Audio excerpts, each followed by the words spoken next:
सह वीर्यं कर्वावहै तेजस्विनावधीतमस्तु मा विद्विषावहै। ओम शांति शांति शांति। ओम भद्रं कर्णेभिः श्रीयाम देवा भद्रं पश्येमाक्षभिर्यजत्राः स्त्रैरङ्गैः तुष्टवान् शस्तनूभिः दशेम देवहितं यदायुः। स्वस्ति न इन्द्रो वृद्धसर्वाः स्वस्ति न पूषा विश्ववेदाः स्वस्ति न अस्ताक्षर्यो अधिष्ठनेमि स्वस्ति नो बृहस्पतिर्दधातु। ओम शांति शांति शांति। शंकरं शंकराचार्यं केशवं बादरायणं सूत्रभाष्यकृतौ वन्दे भगवन्तौ पुनः पुनः। ईश्वरो गुरुरात्मेति मूर्तिभेदविभागिनी व्योमवद्व्याप्तदेहाय दक्षिणामूर्तये नमः। अखण्डमण्डलाकारं व्याप्तं येन चराचरं तत्पदं दर्शितं येन तस्मै श्रीगुरवे नमः। अज्ञानतिमिरान्धस्य ज्ञानाञ्जनशलाकया चक्षुरुन्मीलितं येन तस्मै श्रीगुरवे नमः। गुरुर्ब्रह्मा गुरुर्विष्णु गुरुर्देवो महेश्वरः गुरुर्साक्षात् परं ब्रह्म तस्मै श्रीगुरवे नमः। त्वमेव माता च पिता त्वमेव बन्धो च सखा त्वमेव विद्या द्रविणं त्वमेव सर्वं मम देव। गजाननं भूतगणाधिसेवितं कपितजम्बोफलचारुभक्षं उमाशनं शोकविनाशकारकं नमामि विघ्नेश्वरपादपङ्कजम्। अनंत श्री विभूषित नित्य प्रातः स्मरणीय वंदनीय अर्चनीय पूजनीय 1008 श्री महानिर्वाणी अखाड़ा के वरिष्ठ स्वर्गीय वरिष्ठ महामंडलेश्वर एवं उत्तर प्रदेश समाज के अध्यक्ष सदगुरुदेव भगवान के चरणों में कोटि कोटि नमन वंदन। ब्रह्मचारी श्री कृष्ण जी के अंतःकरण में विराजमान उस आत्मा को नमन करते हुए हम पहले मंत्र से या पांचवें मंत्र से पांचवा चौथा तीसरे मंत्र से करते हैं।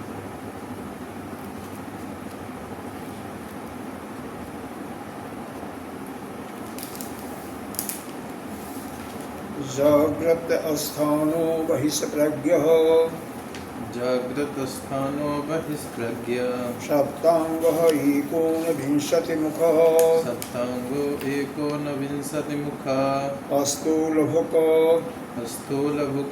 वैश्वानरः प्रथम पादः वैश्वानरः प्रथम पादः स्वप्नस्थानो अन्तः प्रज्ञः स्वप्नस्थानो अन्तः प्रज्ञः सप्तांग एकोनविंशतिमुखः सप्तांग एकोनविंशतिमुखः प्रविव्यक्तभुक्त तेजसो द्वितीयः पादः प्रविव्यक्तभुक्तैजसो द्वितीयः पादः यत्र सुप्तो न कंचन कामं यत्र सुप्तो न कंचन कामयते न कंचन कामयते न कंचन स्वप्न पश्यति ततः सुसुप्तं स्वप्न पश्यति तत्सुसुप्तं सुप्तस्थान एकीभूतः सुसुप्तस्थान एकीभूतः प्रज्ञानघन एवं आनंदमयो प्रज्ञानघन एवानंदमयो हे आनंद भुक्ते एक ही आनंद भुक चेतो मुख हे आनंद भुक्चेतो मुख प्राग्य तृतीय पादः प्राग्यस्तृतीय पादः एषः सर्वेश्वरः। कितने श्लोक पढ़ोगे? यहाँ तक पढ़ा रखते हैं ना। अच्छा, यहाँ तक ऐसा सर्वेश्वरः। चलो रहने दो, 5वें तक करके फिर छठा। करना कुछ नहीं, यह तो तीसरा, चौथा, पाँचवा कल इसका विश्लेषण किया गया था। पाँचवें का मान लो थोड़ा सा आपके याददाश्त से अगर निकल गई हो तो थोड़ा सा उसका रेफरेंस थोड़ा क्या इसमें काफ़ी। हमारी 3 अवस्थाएं होती हैं। मांडूक्योपनिषद जो है इन अवस्थाओं के माध्यम से हमें आत्मा का बोध कराता, अपने स्वरूप का बोध कराता है। इसमें किसी अन्य चीज़ की चर्चा नहीं करी, सीधे सीधे आत्मा का बोध कराने वाला है, अपने स्वरूप का बोध होगा। कैसे? जागृत अवस्था से ही हमें बोध करना है। तो जागृत अवस्था में क्या बताया गया कि जागृत अवस्था जो है उसके बहिष्प्रज्ञ है, क्योंकि जागृत अवस्था में हमारा शरीर, सारी इंद्रियां, अंतःकरण पूरा जागृत अवस्था में है। तो हम बाहर के विषयों का, क्योंकि हमारी इंद्रियां बहिर्मुखी हैं, इनका बिल्कुल नेत्र भी खुले, यह भी खुला, यह भी खुला, यह कपड़ा मत पहनो तो यह भी खुला, सब बाहर है। तो बाहर के विषयों को यह प्रकाशित करती रहती है। कान सुनता रहता है, विशेष करके नेत्र देखता रहता है, यही 2 इंद्रियां ज़्यादा परेशान करती हैं। और इन्हीं इंद्रियों से जो देखा या सुना है वही स्वप्न में भी जो वासनाएं भोग नहीं पाते और वासना रूप में पड़ी जाती है, उन्हीं का भोग करता है। वही मरने आती हैं स्वप्न में, वही आती है। तो यहाँ पर बहिष्प्रज्ञा इसलिए कहा गया कि बाहर के वस्तुओं का इसी जागृत अवस्था में ज्ञान होता है, क्योंकि नेत्र देखता है और नेत्र उसको प्रकाशित किया, तो उसका प्रकाश कहाँ पर आया? 5 मिनट। वह जो ज्ञान हुआ कैसे हुआ? आपने नेत्र से आपने देखा, मान लीजिए इस पानी के बोतल को देखा, आपको ज्ञान कैसे हुआ? क्या देखते हैं आपको मालूम हो गया? वहाँ से रिफ्लेक्टेड रे हुई किरण, और वह किरण आप चूंकि मैंने कभी ना कभी ये बताया गया ये बोतल है तो तुरंत इसको देखे और वहाँ स्मरण बुद्धि में आए तो बोतल है। ऐसे नहीं है, बुद्धि फिर देता है, चित्त में देखता है कि भाई देख या क्या हुआ, पहले आपके है कुछ है स्मृति में, चित्त में पड़ा कि ये तो बोतल है, तो चित्त में बताता है, फिर जा करके इसका ज्ञान होता कि ये तो बोतल है। अरे आप अपना पैर गरम लोहे पर रख दो या तवे पर रख दो, बहुत ज़्यादा ना हो, तुरंत समय नहीं लगेगा क्या कि पैर वहाँ से हटा लो और तुरंत हटा लोगे, सेकंड की भी देरी नहीं लगेगी। लेकिन सूचना पाने के बाद आप हटाते हो, वह सूचना जाता है बुद्धि से, चित्त से कहता कि नहीं या जल जाओगे, हटाओ, तुरंत हटाओ, फटाफट। तेज है बुद्धिनिया। अरे गूगल में देखो, आप व्यवहार में देखो, कोई चीज़ सर्च करते हो, किसी शब्द का अर्थ देखते हो, तो यहाँ पर बैठे हो, यहाँ से रेल कहाँ गई? BTS में। BTS जो वो लगा होता है, यहाँ से तो बिना तार के बेतार संपर्क है, और वहाँ से तार होता है। BTS से BSc, BSc से MSc, MSc से फिर जहाँ उनका वो बना होता है वहाँ से प्रकाशित होता है। अगर USA में गूगल का हेडक्वार्टर, तो USA में आजकल तो इंडिया में जगह जगह इन्होंने कर दिया, तो वहाँ जाएगा, वहाँ के लाइब्रेरी में देखेगा और फिर फटाफट यूनिवर्सल भी आएगा और आपको शायद 1 सेकंड का कुछ हिस्सा लगता है, तुरंत आ जाता है, कई बार लग जाता है 1 सेकंड से। तो यहाँ पर तात्पर्य यह है बताने का कि और उतने देर में परिवर्तन भी हो जाता है, संसार भी परिवर्तित हो जाता है, आपकी अवस्था भी परिवर्तित हो जाती है। अगर यही जिसको भी बोध हो जाए कि यह संसार तो बदलना है, ऐसा नहीं है, हमेशा नहीं ऐसा रहेगा, अभी है ऐसा बदल जाएगा, तो उसको कुछ राहत मिलती है, शांति मिलती है, मिलती नहीं मिलती। जैसे कोई दुख पड़ा या दुख पड़ा या सुखी हुआ, थोड़ी देर में ही या क्षण में, कई बार तो दिन में 10 बार कभी दुख कभी सुख कोई फोन आ गया तो दुखी हो गए, कभी कोई आ गया कि नहीं आपका बेटा पोता बहुत अच्छा नंबर पाया, सुखी हो गए, कभी कोई घटना हो गई तो ये दुखी और सुखी ये होता रहता है। अर्थात आप भी क्या हो, संसार का ये पार्ट हो ना। पार्ट नहीं है संसार का भाई, ये भाई हो, ये यही तो बताओ। कैसे कहते हैं ब्रह्म सत्यम जगत मिथ्या है नहीं, है कि नहीं। और यदि आप जीव बने हुए हो, इस शरीर में हो, पैदा हुए तो जीव बन करके ही आए, तो उसी संसार के उसी जगत के पार्ट हुए ना। जगत कहा गया मिथ्या, तो आप भी तो अपने को मिथ्या हो करार दो, और अपने आप को मिथ्या नहीं करार दोगे तो फिर अपने आप को जानो। हम मिथ्या नहीं है, हमारा शरीर मिथ्या है। उसी समझना, पहले तो शरीर के साथ अहमता जुड़ी है ना आपकी। नहीं जुड़ी। आपको कोई कुछ कहता है तो शरीर को कहता है ना, तो आप दुखी क्यों होती? नहीं जुड़ी। नहीं हो गए, चलो अभी बताओ। अभी सुबह हुए थे। नहीं हुए तो चर्चा कर रहे थे कि चर्चा नहीं करनी चाहिए। तो मतलब यह देखो, आप अपने पर मान लो, यही संसार है, यही जगत है कि कोई भी मनुष्य, मनुष्य का मतलब कोई भी, मतलब स्त्री हो, पुरुष हो, बाल हो, वृद्ध हो, थर्ड, अपने को बिल्कुल अलग कर देता। संसार मिथ्या कहेगा, ब्रह्म सत्यम जगत मिथ्या, लेकिन अपने को भुला देता है। और जिस समय वह स्वयं भी समझे कि हम भी तो इसी जगत का एक पार्ट हूँ, और जगत मिथ्या है तो हम भी मिथ्या है ना, यानी हमारा शरीर यह सब मिथ्या है ना। और जिस समय आप अलग हो, इतना मालूम हो गया ना, बहुत अच्छा। तो अगर इस शरीर को मिथ्या करार दे दिया, मिथ्या मान गए, तो कितनी शांति आपको होगी ना। यही मानना है, क्योंकि शरीर आप नहीं हो, यह मिथ्या है, अंतःकरण मिथ्या है, क्योंकि पंचभूतों से बना हुआ है। तो भैया मस्ती में रहो ना, फिर क्यों कोई कुछ कहता शरीर को, तो क्यों परेशान होते? आपका मतलब अपने को मत समझना, यहाँ पर सबके लिए है, एक आदमी के लिए नहीं है, यह पूरे सृष्टि के लिए है, जितने भी जीव हैं। और बाकी को तो बुद्धि नहीं है, लेकिन मनुष्यों को बुद्धि है। अरे कई बार तो महाराणा प्रताप जी का एक सीरियल देखा था, महाराणा प्रताप जी का, घोड़े को कोई डांट दिया। महाराणा प्रताप ने ही पहली बार डांटा था, तो वह घोड़ा नाराज हो गया। तो उसके भी कुछ तो बुद्धि है ना। यह घटना मेरे को नहीं भूलती। मैं 10वीं का प्रिपरेशन जानते हो? हाँ हाँ।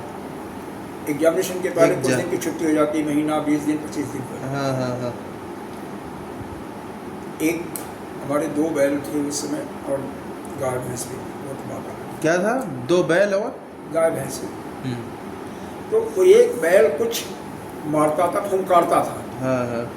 किसी कारण से मैंने भी उसको एक मार दिए थे। एक पतला सा कुछ था, उसे थोड़ी लगा होगा, लेकिन उसको टका दिए थे। दूसरा बैल था तो वो भी तंदुरुस्त था, वो आपको मार दिया? नहीं सुना से। वो बिल्कुल शांत रहता था, खाता पीता था और अच्छा था।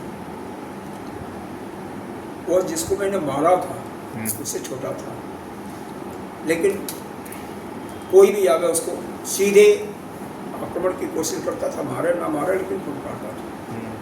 मैंने जैसे खोला, उसने कुछ नहीं बोला, कुछ बोला नहीं उसने मेरे को। ले गए कोने में, उसका वो था किला कहते हैं, किला नहीं खूंटा बोलते हैं। खूंटा बोलते हैं, किला, जो कुछ कहो। उसने बांधा, जैसे ही बांधा, और मैं दीवार के सहारे, और मेरे को दंता करके वह हुआ कि इनको तो साफ दीवार में तुमको अच्छे से घूर दिया? हाँ अच्छे से, और मैंने इस बाजू को लगा दिया। तब तक ये बाजू तो खैर हो गया था, मैंने वो सब कराना पड़ा था। छिल गई थी? नहीं, छिली नहीं थी, टूट गई। टूटने का मतलब वो उस समय गांव में क्या होता था, वो खच्चा बांधते थे, इसका क्या बोलता, बांस का, और उसी से आदमी पता नहीं क्या दवा ववा लगाते थे, सब ठीक होता। अभी 15-20 दिन में ठीक हो जाता। अभी भी तो खच्चीहा बांधते हैं जब टूट जाए। गाँव में बांधते हैं, लेकिन मतलब कम हो गया थोड़ा सा। डॉक्टर के पास फटाफट क्या हो गया, डॉक्टर भी खच्ची बांधता है, प्लास्टर करता, ठीक, अंदर एक फंटी सी लगाता है। हाँ। तो दूसरा बैल सीकड़ में बांधते थे क्योंकि वह तुड़ा करके भाग जाता था। इसको रस्सी में बांधते थे छोटे वाले के जो ब्रह्मास्त्र, क्योंकि यह भागता नहीं था, मारता था। उसने सीकड़ को तोड़ा करके दूर बांधते थे, दोनों की झगड़ जाएंगे, तोड़ा करके उसको ऐसा मारा कि वह किनारे हुआ, मैं बच गया। तो यहाँ पर कहने का भाव यह है कि यह जितने भी जानवर हैं, बुद्धि होती है। हाँ, मनुष्य जैसे क्यों बुद्धि ना हो तो एक तुम 10 दिन जानवर को रोटी देने लगो, वो जानवर जान जाएगा रोटी देने आया है, और अगर 10 दिन मारने लगो, अगले दिन जाओ, अगर मौका पाएगा तुम्हारे सींग ही घुसेड़ देगा। अरे भाई, वही तो बात बता रहा हूँ ना कि इन जानवरों के जो बुद्धि होती है, इनके अंदर जो दया भाव होता है, उसको हम खुद देखें, कुत्ते को रोटी दो तो मैं तो खुद बचा हुआ इनसे ना। तुम निकलोगे तुम्हारे चिपक जाएंगे, और अगर मारोगे तो वो तुमको काट भी लेंगे। केवल समझने का प्रयास करो बस। यह इनके अंदर भी भाव होता है। मनुष्य के अंदर जो है, इनकी जो मेधा शक्ति है, इन जानवरों की अपेक्षा ज़्यादा तीक्ष्ण होती है, ये भी होती है। बस अंतर इतना, बुद्धि सबके अंदर होती है, मन सबके अंदर होता है। मनुष्य के अंदर बुद्धि थोड़ी सी खुली हुई होती, ज़्यादा होती, खुली नहीं होती और गोबर बुद्धि होती है। अच्छी होती है भाई, यूज कर सकते हैं। अरे ठीक है, आप इसको समझो तो सही। आप करते हो गलत स्थान में कोई बुद्धि को करे तो उसमें उसका दोष है, भगवान का, परमात्मा का। हाँ, कुछ लोग गलत तरीके से यूज करते हैं। जैसे वो कोई करता है, उसे हमें आपको नहीं लेना। सिर्फ यही समझना है कि बुद्धि सबके पास होती है, लेकिन यहाँ पर कहने का भाव यह है कि मनुष्य के अंदर चाहे तो अपने को सुधार सकता है, चाहे तो बिगाड़ सकता है। बिगड़ा तो है ही है ना, जीव बना तो अविद्या से ग्रस्त है ही है ना, नहीं बना देगा। अविद्या से युक्त कोई अगर नहीं होता तो पैदा ही नहीं होता। जो सत्संग सुनेगा वही बना पाएगा ना। देखो, जो अविद्या, कहने का भाव यह है कि जो अविद्या से ग्रस्त है, जितने भी जीव हैं, यह अविद्या से ग्रस्त पैदा हुए थे, यह अज्ञानी ही पैदा हुए। अब उसमें सत्संग के माध्यम से पहले अपने अंतःकरण को शुद्ध करेगा, कर्म के द्वारा गुरु का खोज करके गुरु को प्राप्त करेगा, गुरु की से सेवा करके, उनसे प्रश्न पूछ करके ज्ञान प्राप्त करेगा, फिर वह आगे भक्ति की तरफ बढ़ेगा, तब बढ़ेगा। वैसे नहीं, जब पाएगा ही नहीं गुरु को, अच्छे गुरु को नहीं पाएगा तो नहीं बढ़ सकता, तो बढ़ेगा नहीं बढ़ सकता। तो सभी हैं अविद्या से ग्रस्त है, तो सभी जीव बनेंगे। अब जीव बने हुए हैं, लेकिन अपने को यह समझ जाएं कि नहीं, हम भी क्या हैं, आज हैं कल नहीं रहेंगे। हमारे अंदर परिवर्तन हो रहा है, और हर क्षण परिवर्तन हो रहा है, और हम मिथ्या हैं, काल्पनिक हैं। यही समझ में आ जाए कि यह जगत और मैं दोनों मिथ्या हैं, उस समय कितनी शांति की बात होती। कुछ भी घटना हो जाए तो अब बिल्कुल शांत, क्योंकि आप जान जाओगे कि ये सब शरीर हमें दिखाई दे रहा, हम तो दिखाई नहीं दे रहे हैं, और ये जिसमें हम रह रहे हैं ये सब मिथ्या है, मिथ्या भूतों का बना हुआ है। यहाँ पर भाव सिर्फ यही है जागृत अवस्था का, इसको मिथ्या समझ लो और शांत हो। क्यों? फिर इस शरीर को कोई जो भी कोई कुछ कहेगा या दंड देगा, किसको देगा? शरीर को देगा, शरीर को ही कहेगा, शरीर को ही बोलेगा, शरीर की हिनाई करेगा, शरीर की ही कोई चुगली भी करेगा तो करेगा, निंदा भी करेगा, आपका नहीं कर सकता, क्योंकि आप तो नित्य शुद्ध बुद्ध मुक्त हो। अज्ञान के कारण जीव नहीं, क्योंकि शरीर से अपना रिश्ता, इसको पक्का मान लियो। शरीर से को छोड़ दो कि शरीर मैं नहीं हूँ, उसी समय आपका परिणाम हो जाएगा। तो जागृत अवस्था में जितना भी ज्ञान होता है, यह जागृत अवस्था में तो होता है, बाकी अवस्थाओं में नहीं होता ना, क्योंकि यहीं पर ज्ञान होता है। और इसी के कारण से आप इसको क्या कहा गया? बहिष्प्रज्ञ, बाहर का ज्ञान। प्रज्ञा माने ज्ञान, बाहर का, बाहर की वस्तुओं का इससे ज्ञान। सप्तान्मुख, अरे सप्तांग, 7 अंग याद है? बोलो। सप्तांग अंग, 7 अंग होती हैं। पहला मूर्धा, जो कि वही 2 लोक है। दूसरा यह नेत्र, सूर्य ही नेत्र है। तीसरा मुंह, वही अग्नि है। चौथा धड़, वो आकाश है। 5वां प्राण, वही वायु है।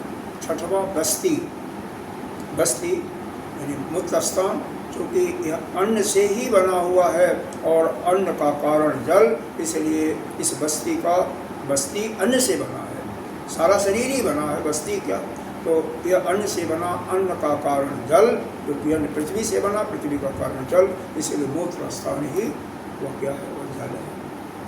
और सातवां आपका जो पैर है यही पृथ्वी है। यही जो है जो विराट पुरुष का यही बताया गया है कि विराट पुरुष क्या के रूप में तुलना की गई है, क्योंकि व्यष्टि के रूप में नहीं, समष्टि के रूप में है, समष्टि का। और क्या है, एकोनविंशति मुख, इसके बारे में तो जानते ही होंगे। 5 ज्ञानेंद्रिय, 5 प्राण, 4 अंतःप्राण, यह 19। और क्या है भाई, इसका भोग क्या है, भोग क्या करता है, स्थूल भोग। स्थूल भोगों का मतलब जो दिखाई देता है, स्थूल जो होगा दिखाई देगा, सूक्ष्म जो होगा वो दिखाई नहीं देगा, वो स्थूल का भोग करता है। इसको सभी जानते ही, जागृत अवस्था में भोग करते हो, स्वप्न में भोग कल्पित होता है। अब उसका देवता वहाँ पर वैश्वानर बताया गया, किसलिए, समष्टि से। आगे इसका परिवर्तन होगा, वैश्वानर की जगह विश्वाका, तो इसलिए दोहराइए गाने, और इसीलिए यहाँ पर हम पहले दोहरा देंगे।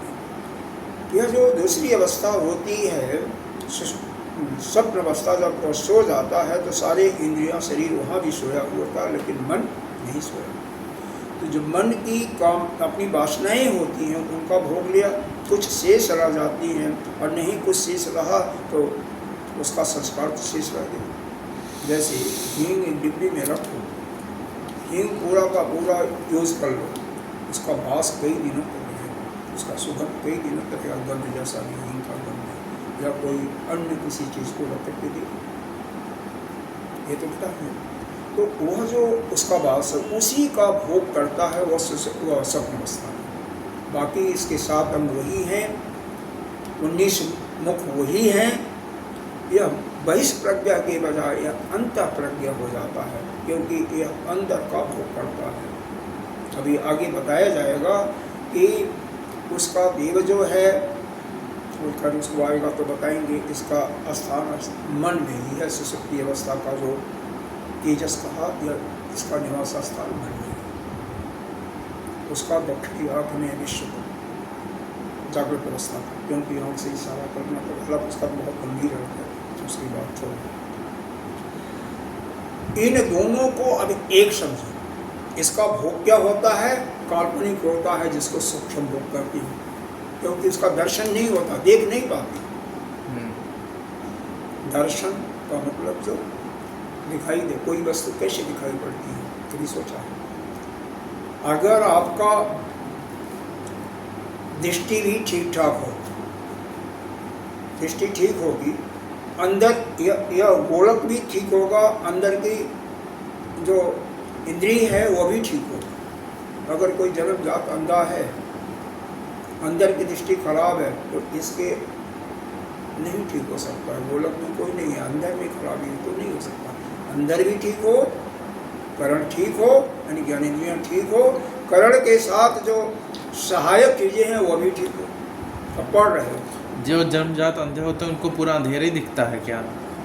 उनका प्रज्ञा चक्षु खुली होती है, प्रज्ञा चक्षु से बहुत जान जाते हैं। जितने जितने बड़े प्रज्ञा चक्षु वाले और यह होते हैं, जो पढ़ते भी हैं, कैसे उनको पढ़ाई कर लेते हैं वो समझ में आता, केवल संकेत से हो जाता है, संकेत से टटो के। वैसे तो उनको सब अंधेरा ही दिखता होगा ना? हाँ, और क्या, धुंधला सा दिखता है। धुंधला क्या, जैसे आँख बंद करो वो दस दिखता से वही हालत है। अब इसमें देखो, थोड़ा सा बाद में भटकाओ, नहीं तो हम भी भटक जाएंगे। इसमें नहीं तो पूछना थोड़ा सा ज्ञान, पूछना हो, आप नोट कर लो ना। अब विषय से पूछे तो ठीक है, विषय ही तो है। अरे ठीक है, नोट कर लो। प्रज्ञा चक्षु है, एक वो ले लो, पेन ले लो। नहीं पहले जब सामने बैठे हो तो नोट क्यों करें? तो नहीं भटक याद रखो, नहीं भटको, याद रखो मैं कहाँ पर था। प्रज्ञा चक्षु ये कहाँ पर हुआ? नेत्र की करण भी ठीक हो, करण के जो सहायक वो भी हैं, सहायक मतलब प्रकाश भी ठीक हो। और 4000 वाट का बल्ब लगा लोगे तो आप मेरे को नहीं देख पाओगे, मेरी पर ही प्रकाश डालो तो आप नहीं देख सकते। देख सकता हूँ। बंद कर लो, इसको भी बंद कर लो और इसको भी बंद कर दो, मतलब अंधेरा हो जाए तो भी नहीं देख पाओगे। मतलब एक उचित प्रकाश भी होगा। और ये पढ़ रहे हो तो एक उचित दूरी होगा। डॉक्टर क्यों कहता है 1 फुट की दूरी पर के पढ़ो, कहता है कि नहीं कहता है? या करोगे तो नहीं दिखाई देगा। देख लो, बहुत दूर कर लोगे, किताब को यहाँ कर लो, कैसे दिखाई देगा भैया? इधर देखो, किताब वहाँ कर दिया, नहीं दिखाई देगा। ज़्यादा करीब भी नहीं दिखता। नहीं, ज़्यादा न करीब दिखेगा न ज़्यादा दूर दिखेगा। तो इसको एक सम्यक दूरी होना चाहिए।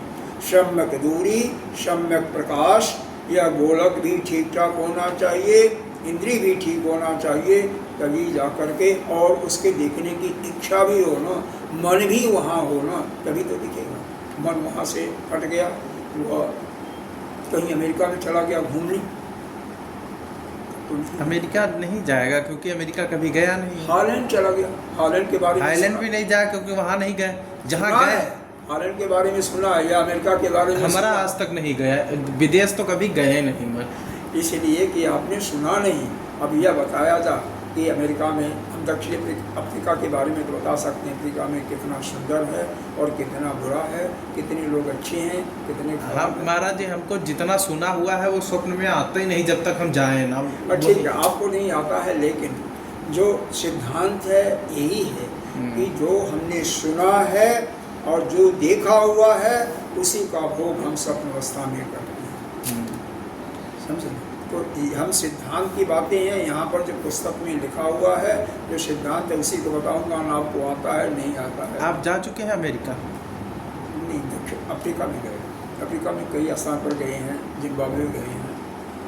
जिम्बाब्वे तो राजधानी है, वो है ना, जिम्बाब्वे की अपनी कंट्री का नाम जिम्बाब्वे, उसका नाम हरारे है सर। और एक और बीच में स्थान आता है, दुबई तो कर गए हैं कई बार। कहाँ गए? दुबई? दुबई तो कई बार गए। और दुबई और अफ्रीका के बीच में, दक्षिण अफ्रीका के बीच में एक स्थान आता है, वहाँ भी। चलो, तात्पर्य है कि जो कुछ आपने सुना है, देखा है, वही आप स्वप्न में भोग करते हैं, या भोग कर रहे हैं तो उसकी वासना शेष रह जाती है, उसी का स्वप्न अवस्था में भोग करते हैं। संस्कार जो छूट गया वही संस्कार में भोग करते हैं। बाकी आपका यह जागृत अवस्था, स्वप्न अवस्था एक जैसे होगा, इसको एक तरफ मान लो, क्योंकि दोनों में अब भोग करते हो। यहाँ पर स्थूल भोग है और वहाँ पर सूक्ष्म भोग है। दोनों का 9 मुख और 9 7 अंग 19 मुख बराबर है ना। दोनों के देवता अलग हैं। सुषुप्ति अवस्था का देवता क्या है? तेजस है, बस इतना ही अंतर है। उसका वैश्वानर समष्टि में है, वैश्वानर वैसे विश्व। वहाँ पर भोग है, स्थूल है, यहाँ पर सूक्ष्म काल्पनिक भोग है। वहाँ पर दर्शन है, दिखाई देता है, यहाँ पर अदर्शन है, दिखाई नहीं देता, क्योंकि वस्तु सामने नहीं होती है ना, वस्तु काल्पनिक होती है। स्वप्न अवस्था में जो भी आप किसी से लेन देन कर रहे हो, वो केवल मन की इच्छा से दिखाई देगा, लेकिन आप में नहीं घुस सकते। सपने के बाद अगर उठोगे तो कुछ मिलेगा नहीं। अब चाहे कितना करोड़ों रुपया पा गए हो, और चाहे करोड़ों रुपया आप दे चुके हो, न आपके पास था कुछ देने को, और न आपके पास कोई दे रहा तो मिलेगा, वो सब एक काल्पनिक। लेकिन स्वप्न में जो होता है वह आप उस दिनों के लिए, कुछ वर्षों के लिए भी उसको रख सकते हो, देख सकते हो, हमेशा के लिए तो भी नहीं है, क्योंकि जो कुछ है परिवर्तनशील है, परिवर्तन होगा। तो यह तो हो गया आपका सुषुप्ति, जागृत और स्वप्न अवस्था। इसको आपने एक तरफ किया। सुषुप्ति को अलग करना। सुषुप्ति में क्या है? सुषुप्ति में तो यह बताया गया जहाँ पर मन में कोई कामना नहीं होती है, क्योंकि मन भी सोया हुआ है, बुद्धि भी सोई हुई है।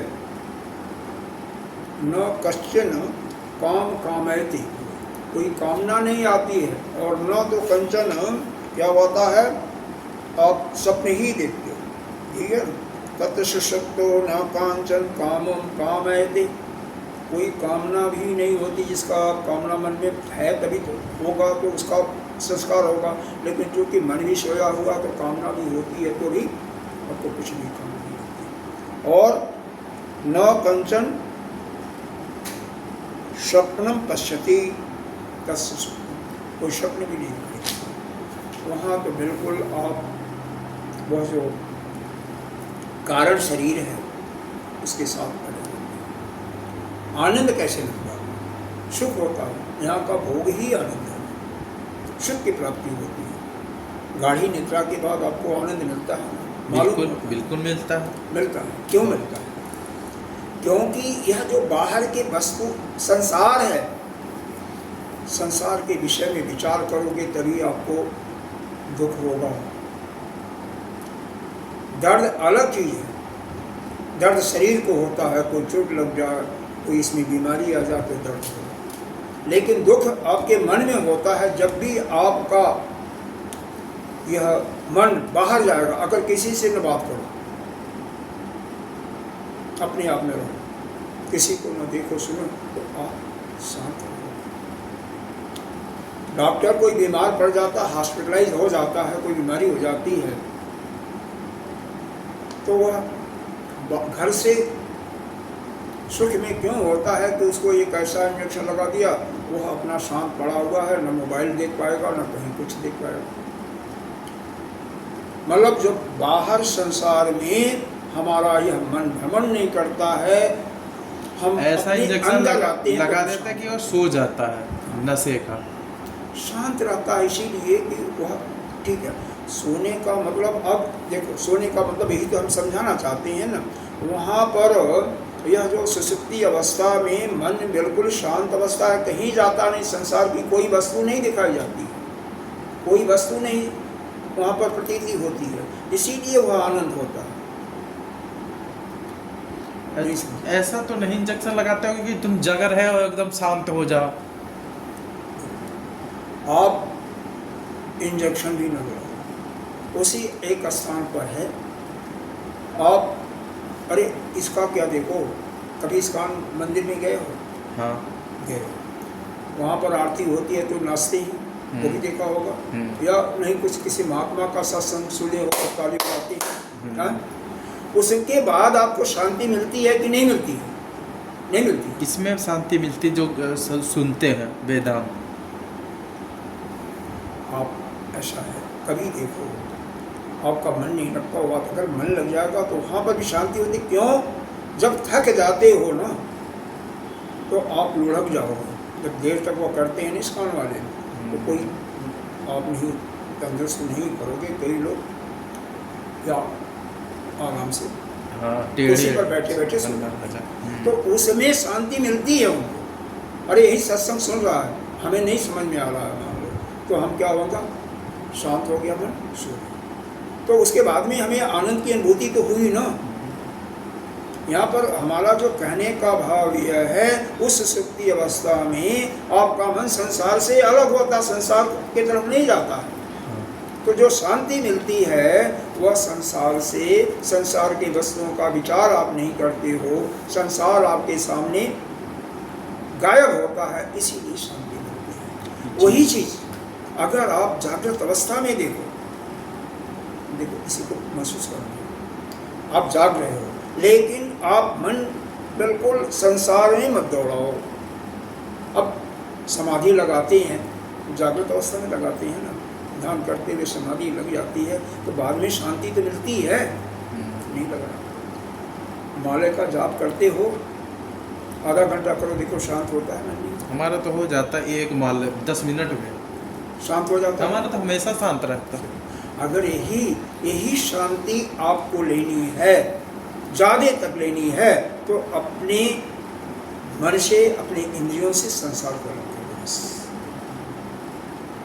सुसुप्ति अवस्था में आपका मन, आपका अंतःकरण संसार से बिल्कुल अलग होता, न संसार दिखाई देता, न संसार की चर्चा होती है। इसीलिए वह शांति केवल संसार से दूर दृष्टि के कारण संसार को गायब ही है। इसका मतलब जितना हमारे मित्र मंडली होंगे, जितना हमारा समाज होगा, हमें जानने वाले या हमें फोन करने वाले, उतना ही हम दुखी होंगे। और जितना कोई नहीं होगा, कम से कम होंगे, उतना ही हम सुखी होंगे। बस इसका भाव सिर्फ नहीं है।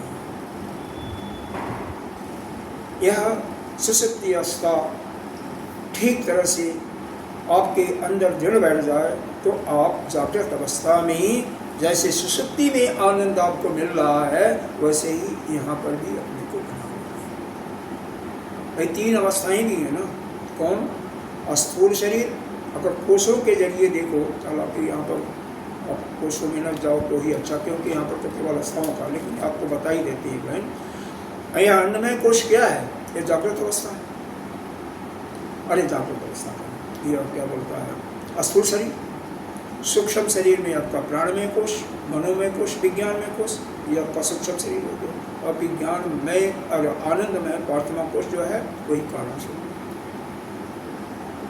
तो इनको अलग करो, क्योंकि मांडुक्य उपनिषद में केवल अवस्था के माध्यम से ही आपको मोक्ष प्रदान करता है, अपने स्वरूप में स्थिति करा देता है, लेकिन थोड़ा सा चिंतन करने से। इसी सुषुप्ति अवस्था का, और सुषुप्ति अवस्था में इसका मुख क्या क्या? चेतो मुख, चैतन्य ही मुख है। वह अपने पास न रख करके सीधे जागृत अवस्था में करा देता है ना। अब कोई स्वप्न देखता है, कभी देखे आप तो कहोगे कि हमने स्वप्न नहीं देखा। नहीं देखा? देखते तो अब बढ़िया स्वप्न कभी देखा होगा?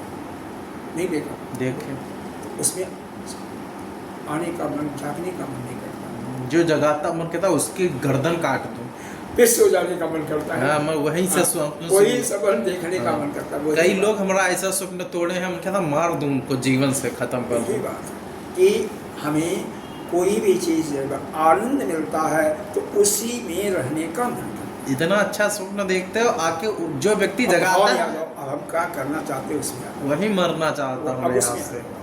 कि यह आनंद में जो हमारा सुषुप्ति अवस्था है, हमें उसी में रहने का मन करता है, लेकिन हम रह नहीं पाते हैं, क्योंकि वह उसका मुखी जो है चैतन्य है, वो अपने वहाँ से भगा देता है, वहाँ से हमें से भगा देता है।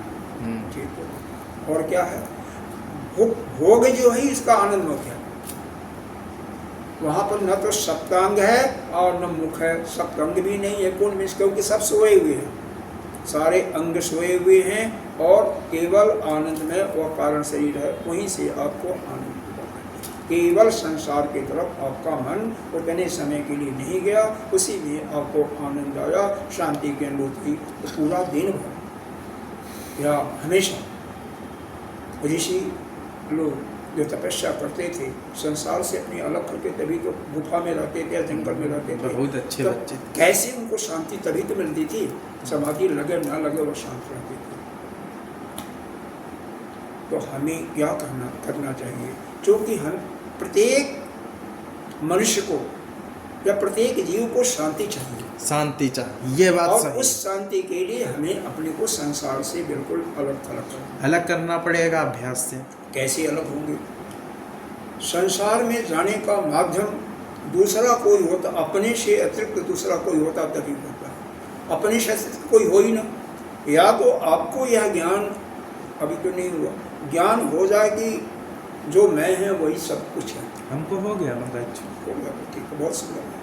फिर तो संसार में जाने का कोई फर्क नहीं पड़ेगा। दूसरा कोई कहेगा भी कुछ तो यह तो मेरा ही आत्मा है, जो या मेरे को कुछ उससे देश ही नहीं होगा कि ये जो कहेगा वो मेरे कल्याण के लिए कहा है। जैसे कहते हैं एक कहावत, ईश्वर जो करता है वह अच्छा करता है, हमेशा अच्छा चाहता है। क्यों? इसका दृष्टांत दो। हमने ये तो हम मानते हैं, इसमें दृष्टांत देने की क्या बात? ईश्वर और शास्त्र और गुरु के बारे में मानते हो कि ईश्वर जो करता है वो ठीक करता है, तो आप अगर अपनी आत्मा ही वो ब्रह्म है ना, तो दूसरा कोई कुछ करता है तो वो भी तो हमारी आत्मा यानी ईश्वर ही है, ये आत्मा ही है ना। तो नहीं, वो व्यवहारिक अपनी मन बुद्धि में उतर के करता है। वही तो अपने को उस समय भी आप वही बैठा लो तो वही ज्ञान। अगर वह नहीं ज्ञान होता तो संसार से दूर। अब कोई गाली दे दिया गंदी सी, ठीक हम ले नहीं रहे, लेकिन वो ईश्वर गाली नहीं दिया। संसार से दूर रहने का तरीका यही है कि टीवी, मोबाइल बिल्कुल शांत कर फेंक दो और अपना एक स्थान पर उसको फेंको। फेंको क्या, देखें कौन है। होल फिर गए संसार में दुखी हुए, संसार में जाओगे दुखी होगे। इसलिए हमें संसार में नहीं जाना, अपने मन को अपने करण को संसार से अलग रखना, जितना अलग रखेंगे उतना ही निश्चित। कंपनी का फोन था, फोन के बारे में बता रहा था।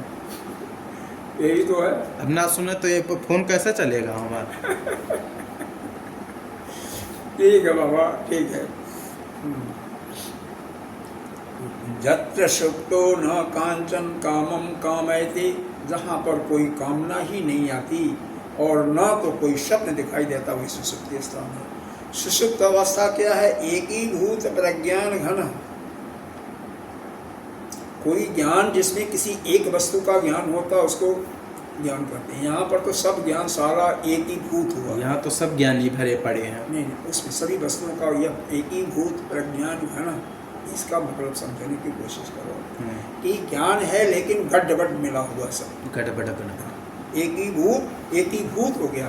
सारा ज्ञान जो है ज्ञान का घन है, मतलब बहुत ज़्यादा ज्ञान है लेकिन सब कुछ एक हो गया, एकीभूत हो गया। यहाँ पर इसका जैसा खिचड़ी बना दो वैसे हो गया। यहाँ पर जो बताया गया उसको देखो। यहाँ पर इसका अर्थ बताया गया है,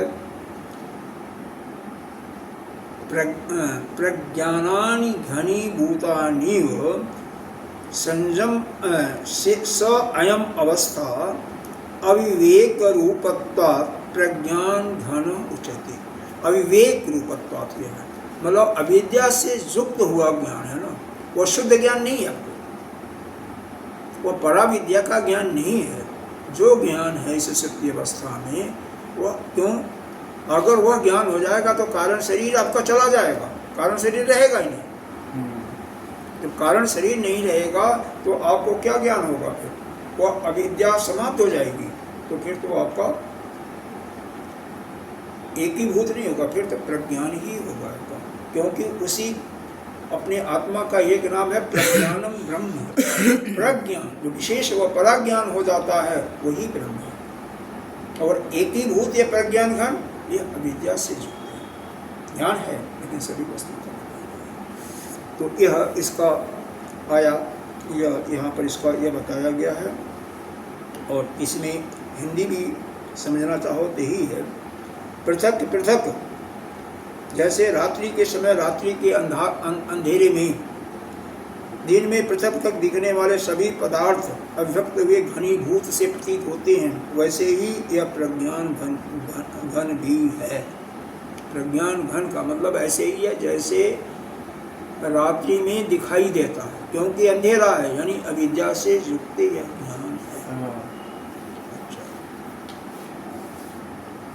लेकिन एशो अश्य परम आनंद, इसका आपको व्याख्या कर दिया, इसको आप समझने की कोशिश करो। यही आपको या किसी भी जीव को हमेशा शांति रखने में, सुखी रखने में हेल्प करेगा, सहायता करेगा। यही जानना है कि यह जगत के साथ साथ मैं भी, जहाँ पर मैं आया, मेरापन आया, वहीं पर विवाद होता है, और यही बंधन का कारक भी है।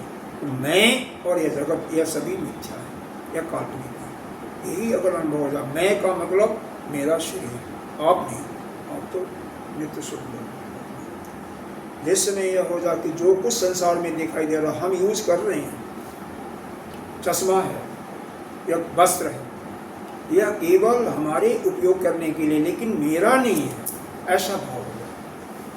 लेकिन क्या भाव होता है? यह मेरा कपड़ा है ना, यह मेरा चश्मा है, ये मेरी गाड़ी है, और वही मेरापन हट जाए, उपयोग करने के लिए ठीक है, लेकिन उपयोग करने के लिए फिर उसकी चिंता नहीं होनी चाहिए ना कुछ होगा। और जब जहाँ पर चिंता हुआ तो मेरेपन के कारण ही आपको दुख होता है। जैसे गाड़ी में खरोंच लग गई तो आपको क्या होता है? दुख होता है। जो दुखी होता है इसका मतलब अभी अपनापन लगा हुआ है। व्यवहार के दृष्टि में ठीक है, उसको तकलीफ होगी, लेकिन यह भी मालूम होना चाहिए कि अभी यह है, आज कल नहीं रहेगा, क्योंकि परिवर्तनशील है। अभी आपको बताया और नहीं यहाँ पर समझ में आ रहा है तो इसी का ज्ञान गीता जी में भगवान ने कहा है ना, मात्रा स्पर्शात कौन्तेय शीतोष सुख दुखदा आगमा अपाइनो नित्य तथा तितिक्ष भारत। यह आने वाला और जाने वाला है, गर्मी सर्दी सुख दुख सभी आने जाने वाला है। तो वस्तु क्या, वो भी तो आने जाने वाली है। यह शरीर में भी तो परिवर्तन हो रहा है, क्योंकि अभी तो पंचभूत का बना हुआ है, जैसे वो पंचभूत का है। तो हमें ठीक है, व्यवहार की दृष्टि से हमें रखना पड़ेगा, करना पड़ेगा, सामान रखना पड़ेगा, उसका हिफाजत थोड़ा बहुत भी करना पड़ेगा, सुरक्षा, लेकिन बहुत ज़्यादा उससे अपना आसक्ति नहीं लगानी। भाई रखोगे नहीं, ठीक से रखोगे नहीं, कहीं फेंक दोगे तो कल क्या पहनोगे? रखना तो पड़ेगा, क्योंकि शरीर को ढकना भी है, भोजन भी करना, इसलिए कुछ अगर सामान रखना है तो गलत नहीं है, क्योंकि भोजन हमें कल कहाँ पाएंगे? हर समय तो मार्केट में नहीं जाएंगे, या तो हर समय भिक्षा मांगेंगे, तो भिक्षा कोई देगा ही नहीं, हर समय नहीं मांगेंगे। इसलिए आसक्ति केवल नहीं रखनी है, बाकी रखो। अपना मान करके आसक्ति नहीं रखनी है। बाकी अगर कोई दूसरा आ गया तो उसको भी दो, जो आप अपने में खा रहे उसी को दूसरे को खिलाओ। उसी में वहाँ पर यह नहीं हो कि नहीं मेरा पेट नहीं भरेगा, नहीं, सभी के लिए जो बन गया जो हो गया, ऐसा रखना है। उससे व्यवहार में सब कुछ करना है, लेकिन बहुत ज़्यादा आसक्ति नहीं बनानी है कि नहीं मेरा अमुक चीज़ है, ये तो मेरा ही है। आपका अधिकार केवल उपयोग करने के लिए है, और वास्तव में वो किसी से भी नष्ट हो जाएगा, और हम आप भी नष्ट हो जाएंगे। हम नहीं नष्ट होंगे, हमारा शरीर नष्ट होगा। ये कहो वही बाबा जी, शरीर ही आपका शरीर ही आपका नष्ट हो गया। लेकिन तो यह शरीर ही तो शरीर के हम कैसे करते हैं? देखो, हम यह जो जीव का जब यह तादात्म्य बन जाता है शरीर से, तभी मेरापन आता है ना। और अगर आप अलग हो तो मेरा कहोगे ही नहीं, तो आपका तो जो भी संसार है सब अलग है। हम अलग हैं, नित्य शुद्ध मुक्त बुद्ध मुक्त। उस आत्म स्वरूप में आ जाओगे तब तो आपका नित्य शुद्ध बुद्ध मुक्त, तब उस समय आपका कुछ नहीं है, न यह है, न यह मकान है, न कुछ भी नहीं है। फिर तो आपकी चारपाई भी नहीं, आपका वस्त्र भी नहीं, कुछ नहीं है। शरीर तो है ही नहीं, तो वस्त्र कहाँ से आपका है? तो वह स्थिति अलग है, और वह स्थिति आ जाएगी तो व्यवहार की दृष्टि कोई नहीं। लेकिन व्यवहार में आने पर भी हमें व्यवहार चूँकि करना पड़ता है, तो व्यवहार में भी बहुत ज़्यादा उसको अपना न मान करके उसका सुरक्षा करना है, लेकिन बहुत ज़्यादा आसक्ति नहीं करनी है। बस इस प्रकार से अपना करना है। आगे देखिए अगला श्लोक चलें, इतना समझ में आ गया होगा। हाँ, अगर आनंद में रहना है तो अपने मन को संसार से अलग करना है। जितना कर सकते हो उतनी शांति मिलेगी, उतना ही आप आनंद में रहोगे। और जितना ही मन संसार की वस्तुओं से देखेगा, संसार के पुरुष प्राणियों से मिलेगा, उतना ही हम दुखी होंगे। बस इतना ही समझो। इसी कारण से सुषुप्ति अवस्था में हमें आनंद सुख की प्राप्ति होती है, क्योंकि वहाँ पर हमारे लिए संसार बिल्कुल अलग हो। यह समझ में आ गया तो अगला मंत्र देखो। एषः सर्वेश्वरः, एषः सर्वेश्वरः, एषः सर्वज्ञः, एषः सर्वज्ञः, एषः अन्तर्यामी, एषो अन्तरम्य, एषः योनिः, एष योनि, सर्वस्य प्रभव अपव्यो हि भूतानां, सर्वस्य प्रभवप्यो हि भूतानां। देखो हम क्या है, ऐशा सर्वस्व। ऐशा किसके लिए कहा गया? वह जो प्राग है, तीसरे अवस्था का जो स्वामी है, सुषुप्ति का स्वामी क्या बताया गया? प्राग। स्वप्न का तेजस, और जागृत का क्या बताया गया? भूल गए। विश्व। विश्व है, लेकिन यहाँ पर विश्व नहीं, यहाँ पर वैश्व नारायण विश्व भी आएगा। तत्वोध में हमने पढ़ा, ठीक है, आगे भी विश्व आएगा, अभी जब कालिका में विश्व ही कहा जाएगा, लेकिन अभी तो हम वैश्व न पढ़ेंगे क्योंकि समष्टि के साथ जोड़ेगा। अब इस प्राग का तो ऐसा शब्द प्राग के लिए आया है। यह जो प्राग है, ठीक है, यह प्राग जो है यही सर्वेश्वर है, सभी का ईश्वर है। सभी का ईश्वर मतलब सभी पर शासन करने वाला। किस पर शासन करता है? जो अविद्या से ग्रस्त है उन्हीं पर शासन करेगा, और जो विद्या से ज्ञान प्राप्त करते हैं कोई मतलब जो प्रपंच में है उन्हीं पर शासन करने वाला। यहाँ पर भी लिखा हुआ है, यहाँ पर है, प्राग अश्या अधिदैविक अंतर्यामिणा सह अभेदम गृहीत्वा विशेष अंतरात्म दर्शयति एष ही अति। मतलब यह है, अपने स्वरूप में जब स्थित है यह प्राग है तो संपूर्ण दैव प्रपंच का ही शासक है। प्रपंच क्या है? जो इसको विद्या के समान है वही तो प्रपंच किसे कहते हैं समझे? जब संसार की बातों का जो चिंतन करता है उसी को कहते हैं प्रपंच करता, प्रपंची आदमी। तो वह ईश्वर किसका है?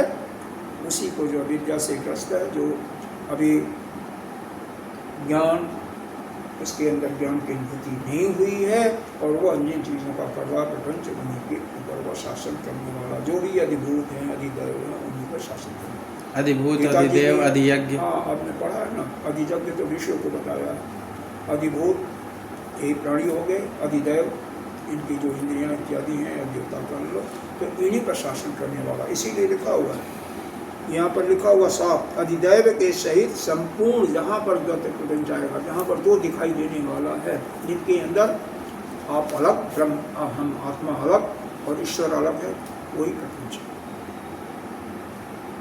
क्योंकि आप ही जो है वह ईश्वर, आप और ईश्वर में कोई भेद नहीं है। लेकिन कब? जब आपको संसार के में केवल एक ही सत्ता दिखाई दे, ऐसा सर्वज्ञ और इसीलिए क्योंकि सबका जानने वाला है, तो इसीलिए इसको क्या कहते हैं? सर्वज्ञ। जो अपने को जान गया वो सभी को जान जाएगा। जैसे प्रश्न आया था तो कहीं कल साथ जिक्र किया था, वह कौन सी वस्तु है, कौन सी विद्या है जिसको वस्तु है, कौन सी चीज़ है जिसको एक जान लेने से सभी, वो श्वेत केतु वाला सभी जान जाए। तो जो अपने आत्मा को जानता है वो सब कुछ जानता है, क्योंकि अपने आत्मा के अंदर ही पूरी सृष्टि है। हमारे अंदर ही जितने भी आपको यह जागृत अवस्था में दिखाई देना सब अपने अंदर ही है, हमें विभाग से तभी तो बताया ना। विराट से क्यों बताया? क्योंकि आपका शरीर ये जो उन्मूर्धा है यही आपका दूर हो गया, आपका पैर पृथ्वी में, आपका धड़ ही जो है वही आकाश है, आपका बस्ती स्थान ही जल, जो भी दिखाई दे रहा जल समुद्र इत्यादि सब उसी में आता है। तो बचा क्या? कुछ नहीं बचा। इसलिए आप ही सर्वज्ञ, वही प्राग के लिए कहा जा रहा है। वही प्राज्ञ ही जो है, जो सुषुप्ति अवस्था का मानी देवता, वही सर्वेश्वर है, वही सर्वज्ञ है, और वही जोनी। जोनी का मतलब क्या हो गया? अंतर्यामी भी आ गया। और जोनी का मतलब सभी का आगे दिया हुआ है, सर्वस्व प्रभव, प्रभव माने उत्पत्ति, और उसके बाद एक आया शब्द अप्यव, मतलब उनका नष्ट करने का, प्रलय जो होता है, उत्पत्ति और संहार का भी कारण है। जैसे कोई भी जीव है जाता है तो कहाँ जाएगा? हिरण्यगर्भ में जाएगा, तो वो हिरण्यगर्भ भी वही है, कुछ नहीं। जहाँ से ये जीव उत्पन्न होता है जो प्रपंच वाला है, और जहाँ पर लय होता है तो उसका स्थान यानी जोनी यानी हिरण्यगर्भ अर्थात ब्रह्मा वही है। यह जो प्राज्ञ ही वो ईश्वर भी है, वही सभी को जानने वाला है, और वही सभी का अंतर्यामी भी है। अंतर्यामी का यहाँ पर अर्थ जो बताया गया है,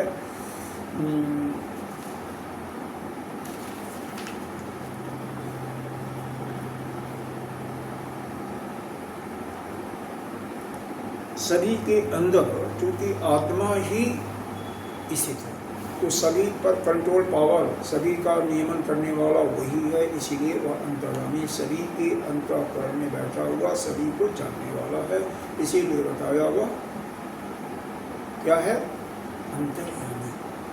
अरे आप कभी कोई काम मुंह से कहना होगा, कई बार अंदर से आवाज़ आती है कि नहीं ये करना ठीक नहीं है। हमारे अंदर तो आता है, आपके अंदर भी आता होगा, हमारे अंदर बहुत आता है, हम किसी को ऐसे शब्द बोलते नहीं। कई बार ऐसा होता है कि हम यह कह दें, फिर तुरंत आएगा नहीं है, नहीं करना। तो यही अंतर्यामी, वही जो आत्मा के रूप में, वही जो एक ब्रह्म है, वही तो बैठा हुआ है ना, वही नियमन कर रहा है, अपने का भी वो नियमन कर रहा है, अपने को कंट्रोल कर रहा है। तो वही जो है आपका क्या है, अंतर्यामी, और वही सब उत्पत्ति और प्रलय का भी सभी भोगों। तो यही यहाँ पर इस छठे श्लोक में यही बताया गया। और इसके बाद यहाँ पर एक चीज़ और इसको समझने की ज़रूरत है कि यह तीनों जो हैं, कौन कौन, जागृत अवस्था का अम्बानी देवता क्या है, विश्व। यहाँ पर अब इंडिविजुअल में आइए, व्यक्तिगत में आइए, व्यष्टि में आ जाइए। तो व्यष्टि में कहीं लिखा होगा इसका अम्बानी देवता विश्व किसमें है, किसमें आया, दूसरे मंत्र में, दक्षिणा उमक्के विश्व, दक्षिणा अभिमुखो विश्व, पढ़ो, मन तंतु तेजस आकाशे च हृदय प्राज्ञ त्रिधा देहे व्यवस्थित। इसके अगले पेज पर ही है, नहीं मिला, मिला ना। तो ऐसा है कि व्यष्टि में इसी को विश्व कहते हैं और समष्टि में इसी को वैश्वा नर कहते हैं। तो यह तीनों अलग हैं या तीनों एक हैं, ये तीनों अलग अलग नहीं। जैसे मान लो आप तो कपड़ा बदलते नहीं, जो ऑफिस जाने वाला है, ऑफिस गया तो पैंट सूट में गया, अरे आपके कर्मचारी जो विद्यार्थी आते हैं, जब घर जाते हैं ना तो अपना आप पहचानोगे नहीं, और जब आते हैं यहाँ पर आ गए तो अपना दूसरे रूप में आ जाते हैं, रात को सोते होंगे और रूप में। तो एक ही व्यक्ति है लेकिन अलग अलग, वही कभी किसी का पिता बनता है, कभी किसी का पुत्र बनता है, कभी गाड़ी वाला बन जाता है ड्राइवर, कभी रसोइया बन जाता है। तो उसी प्रकार से जागृत अवस्था में ही जो विश्व बना हुआ है, स्वप्न अवस्था में वही जो यही प्राज्ञ तो बाहर के वस्तुओं को जानकारी प्राप्त करता है, और स्वप्न अवस्था में अंदर के काल्पनिक चीज़ों का अंदर जो सूक्ष्म चीज़ें हैं उनका जानकारी प्राप्त करता है, जो संस्कारों का भोक्ता इत्यादि है। और सुषुप्ति अवस्था में जो उस आनंद का भोग कर रहा है, आनंद को जानने वाला, सुख सभी संसार से विलग करके, यह तीनों एक ही हैं, तीनों अलग अलग नहीं है, ही समझना है बस। ये तीनों अलग अलग नहीं है, फिर उनको झूठा करार देने के लिए बाद में किया जाएगा। ये तीनों एक ही है, अलग नहीं है, बस यही समझ जाएगा।